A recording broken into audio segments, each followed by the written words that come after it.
that exudes that beautiful joy that we have at Christmas time. The experience of being up there conducting with the sisters has been so different from what I expected. The sound that they exude is just so beautiful. You know behind every voice and every word is a real prayer.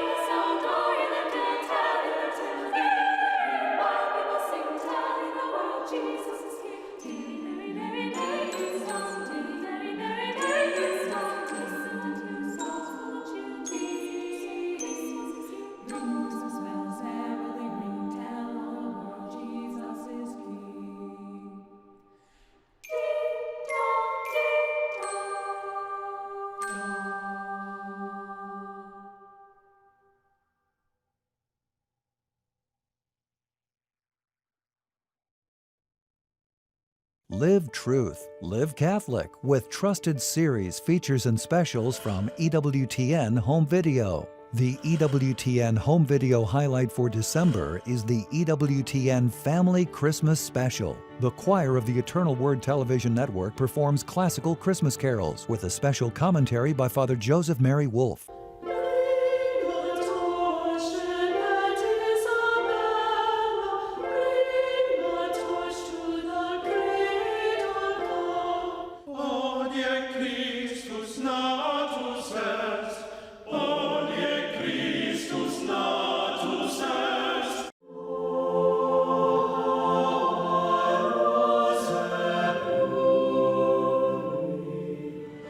Order your DVD or CD at EWTNRC.com 24 hours a day, 7 days a week, or call 1-800-854-6316.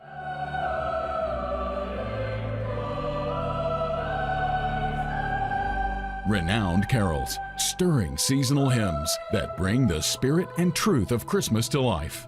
Rejoice in the warmth and wonder of this holy season with the angelic voices of St. Paul's Choir School.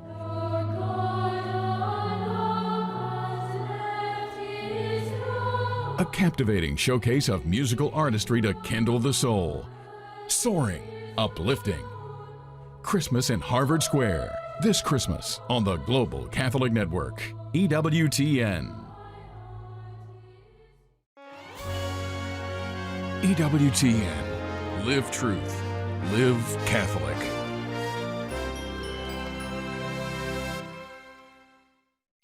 Ready to veto what President Donald Trump is saying about massive spending measures, including one to help Americans affected by the coronavirus. Returning home. An update on the Archbishop of Belarus denied entry into the country for several weeks. Holy Father's schedule, a preview of how Pope Francis will spend Christmas and why it will look a little different this year. And Catholics in Space. We'll show you a story about the faithful that is out of this world. On EWTN News Nightly for Wednesday, December 23rd, 2020.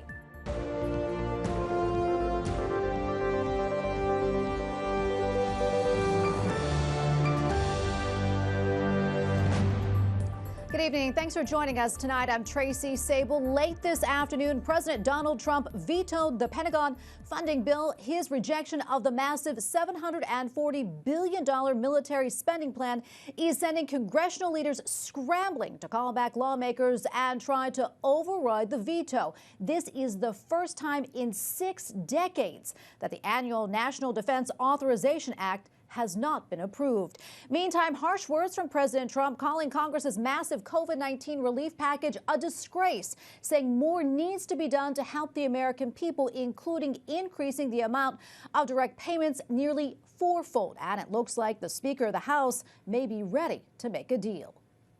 Congress found plenty of money for foreign countries, lobbyists, and special interests, while sending the bare minimum to the American people.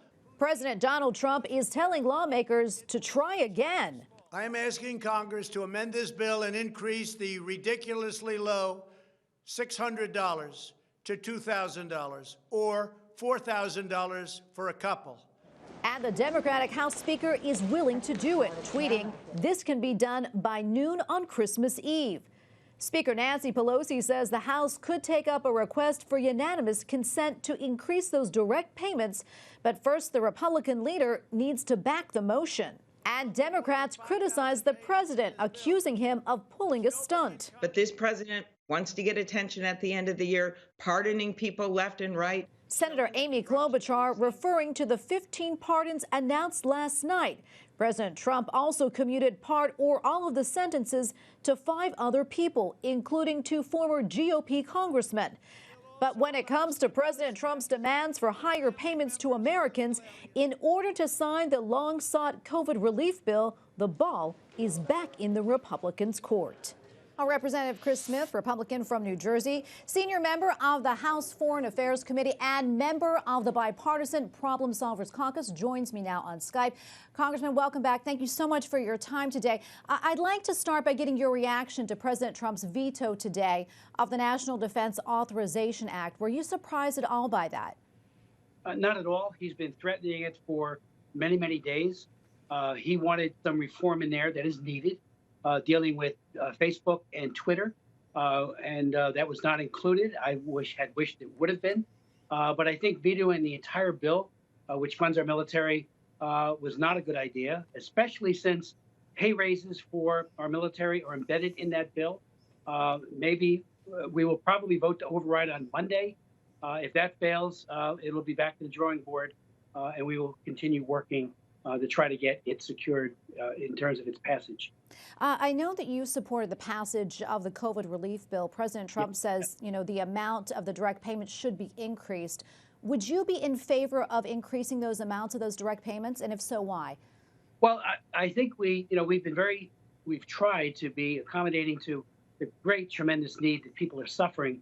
So the past CARES Act made clear that money would be forthcoming. They got their checks, and it made some difference.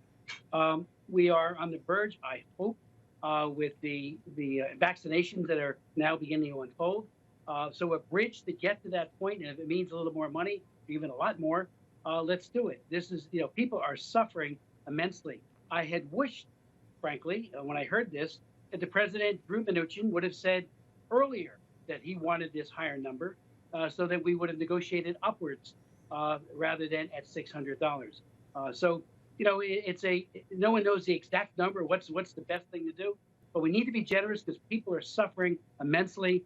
They're not being able to pay their rent, their food bills, their mortgages if they own a home, and certainly with all the businesses that have gone out of business, those jobs need to be replaced at some point, and we're not there yet. So I wish you would have talked about it sooner, and that's what I'm very concerned about.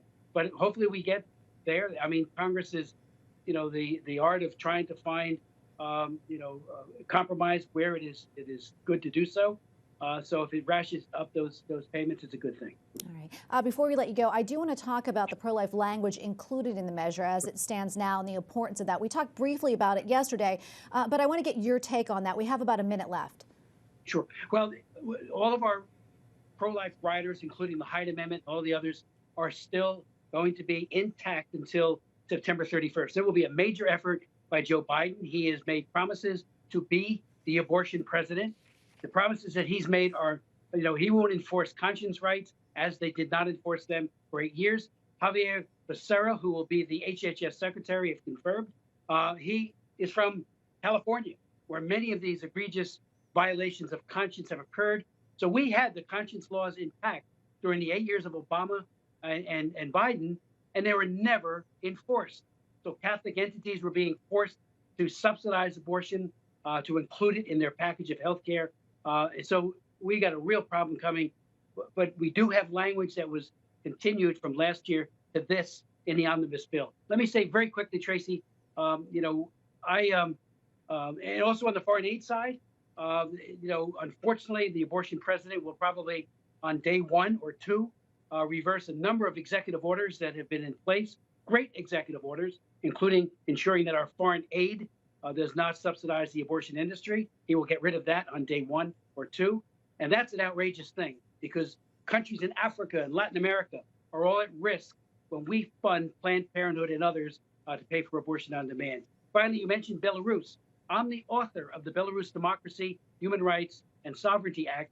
That legislation is embedded in the omnibus bill. I got it passed in the U.S. House of Representatives. I wrote the 2004 law that it expands, and that's about personal sanctions against Lukashenko, the dictator there, and many other of his cronies who are just horribly mistreating the human rights and democracy activists, including the church. So we have language in there about the church and about the Archbishop, and that's already in the omnibus bill that we're hoping the president will sign. He has not said whether or not he'll veto or sign that one either. All right, Congressman Chris Smith, thank you so much. Got to leave it right there. Thanks for your time today. Merry Christmas to you. Merry Christmas to you, too. Well, the coronavirus has killed more than 320,000 people across the U.S., and now millions of Americans are traveling ahead of Christmas and New Year's. And public health experts say it could fuel a raging pandemic. Correspondent Mark Irons reports. Mark? Tracy, more than 5 million people passed through the nation's airport security checkpoints between Friday and Tuesday, according to the Transportation Security Administration. Health officials say we already saw a surge in the coronavirus after Thanksgiving, and Dr. Anthony Fauci says these new travel numbers are concerning. This type of travel is risky, particularly if people start congregating when they get to their destination in larger crowds in indoor settings. I'm afraid that if, in fact, we see this happen, we will have a surge that's superimposed upon the difficult situation we are already in. Following concerns about a new strain of the coronavirus discovered in the UK, some countries relaxed travel restrictions on Britain, but dozens of other countries continue to bar travelers. And here's how one U.S. city is dealing with this. New York City will send sheriff's deputies to the homes or hotel rooms of all travelers coming from the UK to ensure they comply with the city's 2-week coronavirus quarantine requirement. In the studio, Mark Irons, EWTN News Nightly. The Archbishop of Minsk is finally allowed to return home. He had been in exile since August. Reports say that he was accused of making foreign contacts during a trip to Poland. The Archbishop is sent to celebrate Christmas Mass with the faithful. The Vatican and U.S. State Department had requested he be permitted to return home. Pope Francis reminds the faithful that Christmas can remove every bit of anxiety and pessimism. Meditare un po' in silenzio davanti al presepe. At his weekly talk to pilgrims at the Vatican, the Holy Father says the only meaning of Christmas is that God became one of us to become closer to us. He also called on the faithful to spend time in front of a nativity scene in silence in order to contemplate the birth of Christ.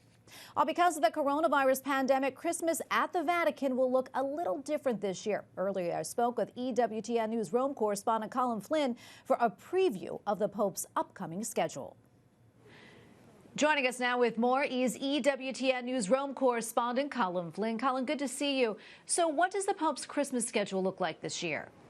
Good evening, Tracy. Pope Francis will celebrate midnight Mass in St. Peter's Basilica at 7:30 p.m. Rome time on December the 24th.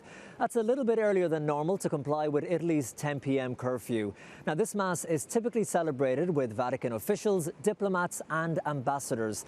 However, only about 50 people will be in attendance this year. Then on Christmas Day, the Pope will give his Christmas blessing to pilgrims, also called the Urbi et Orbi. That is usually done from the Apostolic Palace window just behind me here, but this Christmas it will be broadcast from inside.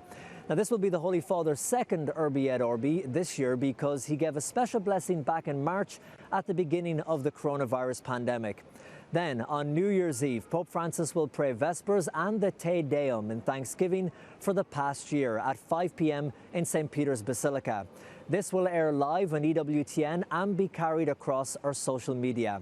And on New Year's Day, the Pope will celebrate Mass for the Solemnity of Mary, the Mother of God, and the World Day of Peace, again with a limited number of people present. And this is also the 54th World Day of Peace. And the Pope's message will be on the culture of care and a path to peace. Well, Colm, how are Italians celebrating Christmas?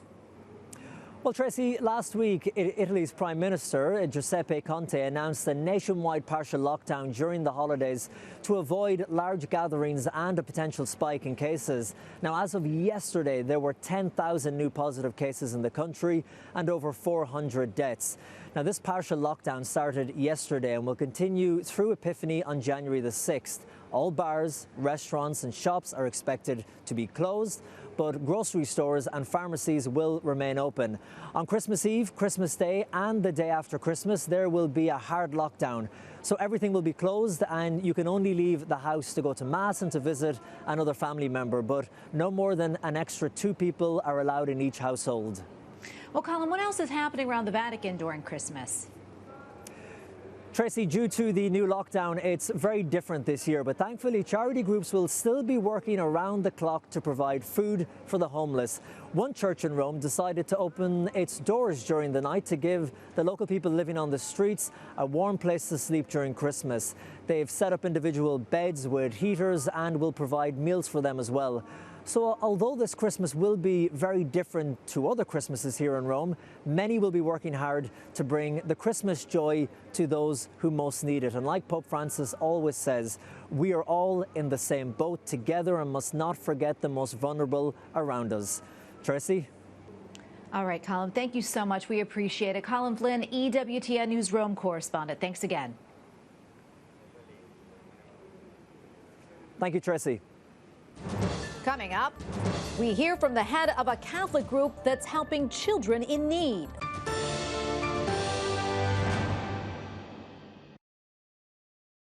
The 2021 calendar from the Shrine of the Most Blessed Sacrament is here. This special edition captures the essence of the daily life of the Poor Clare nuns of Perpetual Adoration.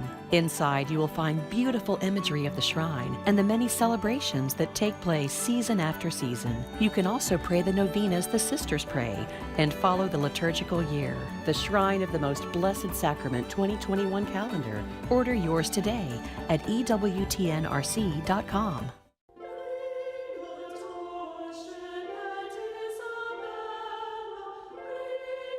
Behold, the timeless verse of the Christmas season.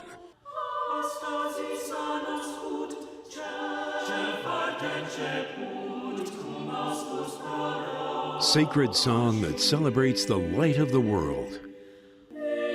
From the choir of the Eternal Word Television Network and Father Joseph Mary Wolfe, the EWTN Family Christmas Special. This Christmas on EWTN.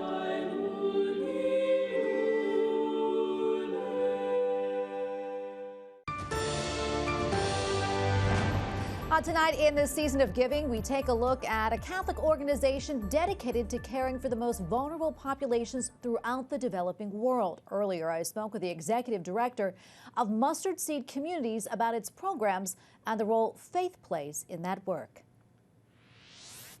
Joining me now on Skype to tell us more is Father Garvin Augustine, Executive Director of Mustard Seed Communities International. Father, welcome, and thank you so much for joining us today. Let's talk about the mission of these communities. What's at the heart of that mission, and what are some of the services that you're able to provide?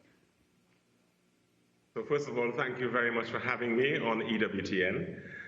Mustard Seed Communities cares for children who are abandoned, particularly those with varying forms of disability, also children who are HIV and AIDS positive. We also run a home for pregnant teens. We are here in Jamaica. We have 12 homes in Jamaica across the island, caring for approximately 500 children. But we're also in Nicaragua, the Dominican Republic, Zimbabwe, and Malawi in Africa. And our main mission is to care for and sort of bring a sense of dignity and hope to these children who have been otherwise abandoned or orphaned. And Father, can you talk to us about the connection between our faith and of the importance of caring for vulnerable? How significant is that in supporting a culture of life? Oh, tremendously. First of all, the Mustard Seed Communities was founded by Father Gregory Ramkisoon, now Monsignor Gregory Ramkisoon, many, many years ago. And I think one important factor is just a sense of our connection to our Creator. We have a great devotion to Our Lady as well. We believe that life is meaningless and purposeless without a spiritual connection, without a connection to our Maker.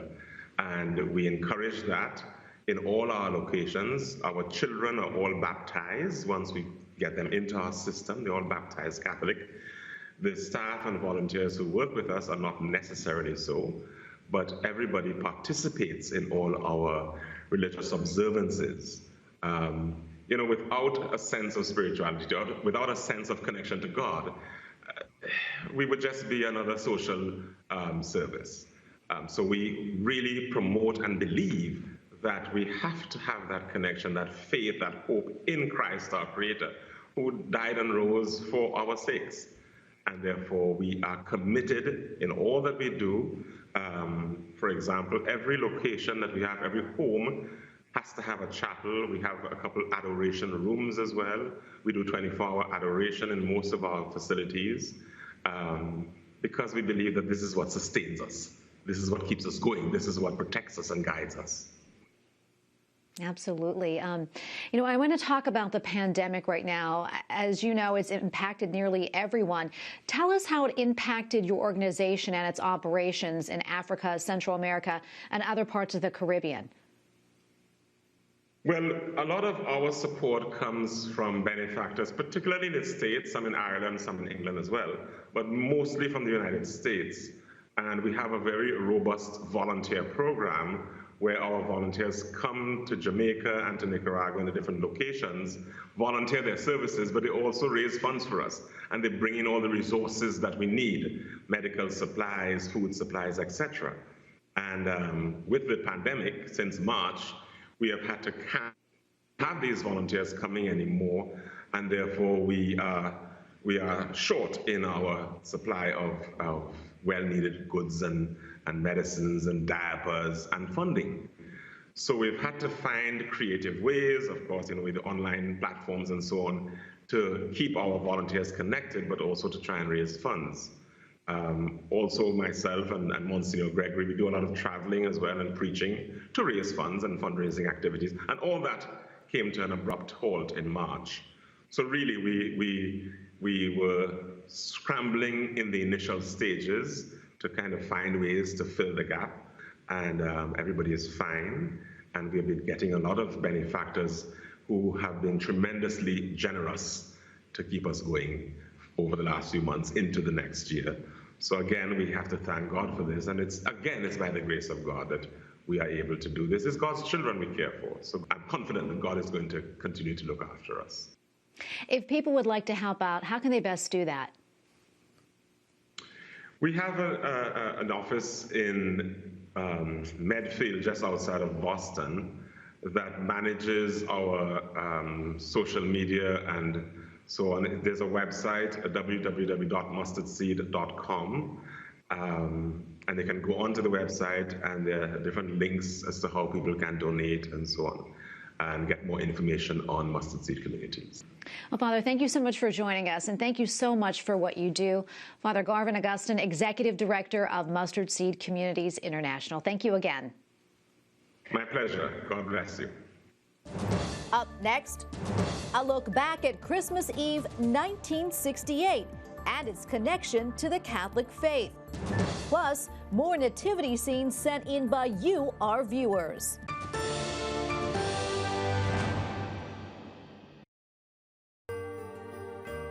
Give something meaningful this Christmas. A subscription to EWTN's National Catholic Register.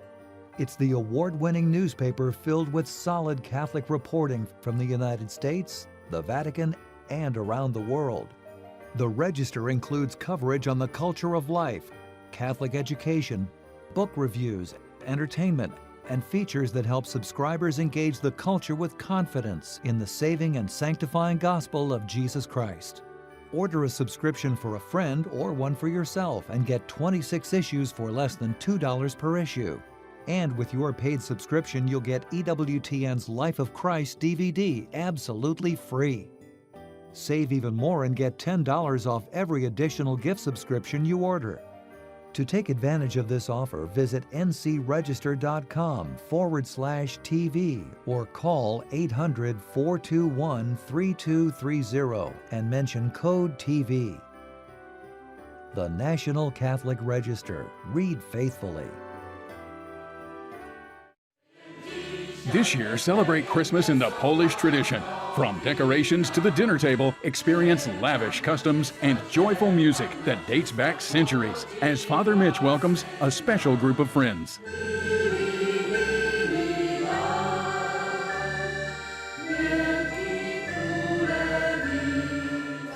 Don't miss a Christmas edition of EWTN Live here on the Global Catholic Network, EWTN.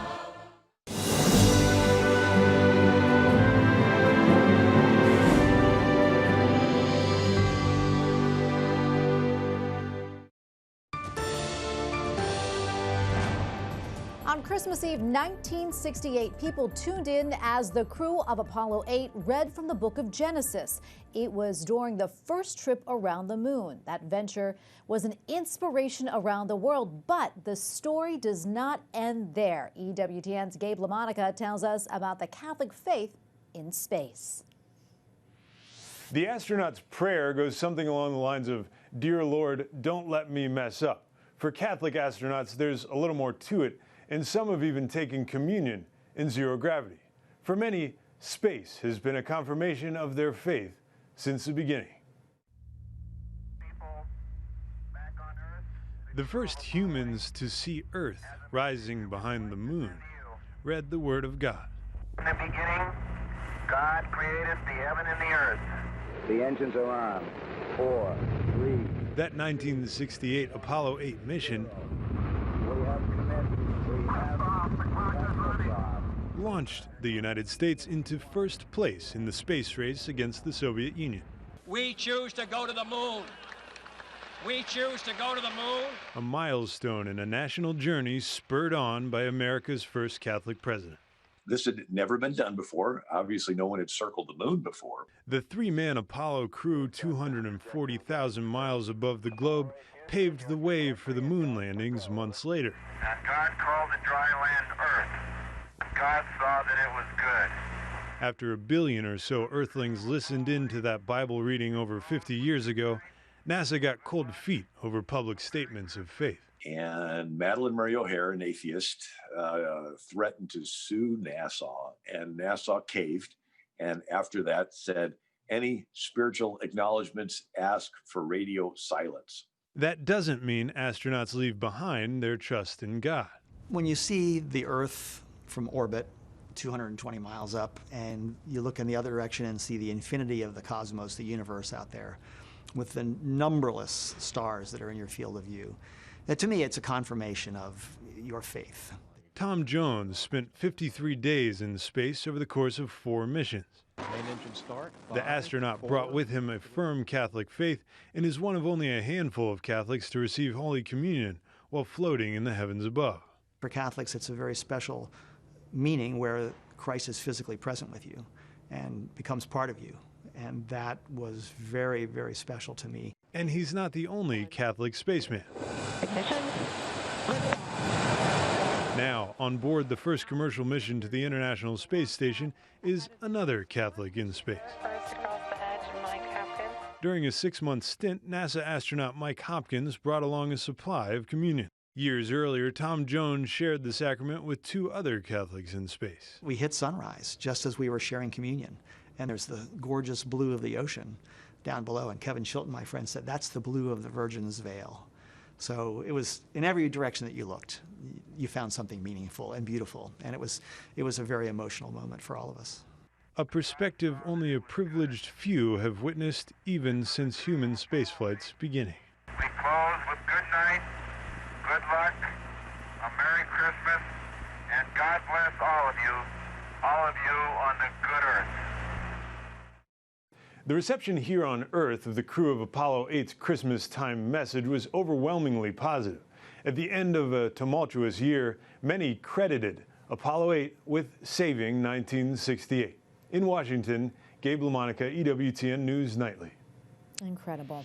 And before we go, we have more round of nativity scenes that we'd like to share with you tonight. This one comes from Melanie Maisnick, this nativity scene was built and painted by her husband, Dave. It was set up in their gazebo near Radville, Saskatchewan, Canada. Love that. Next up from Maryland is the Malloy family. They share this creche with a stable located behind the inn, waiting for the arrival of the Holy Family. Love that. Okay, next up we have Connie Bacheri. She sent in this from St. Mary's Church in New Brunswick, New Jersey. Look at that. Isn't that absolutely gorgeous? I love that. And this is from Pilar Belhumer. This is a beautiful nativity scene right here. It's at her mother's house, she says. Pilar says this holds many wonderful memories for their family. I bet it does. Love that.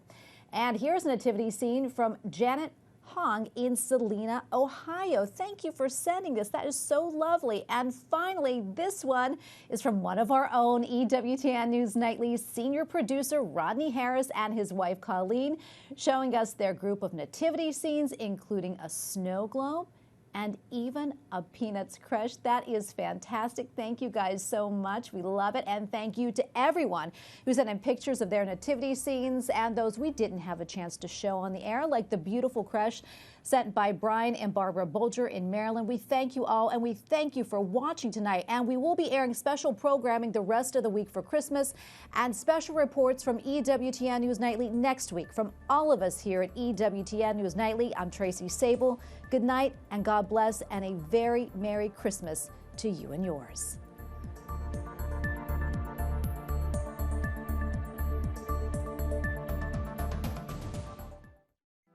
Greetings, family. What would you do if our Heavenly Father said to you, I will build you a house and a throne that will endure forever? In the readings for the fourth Sunday of Advent, King David receives that very message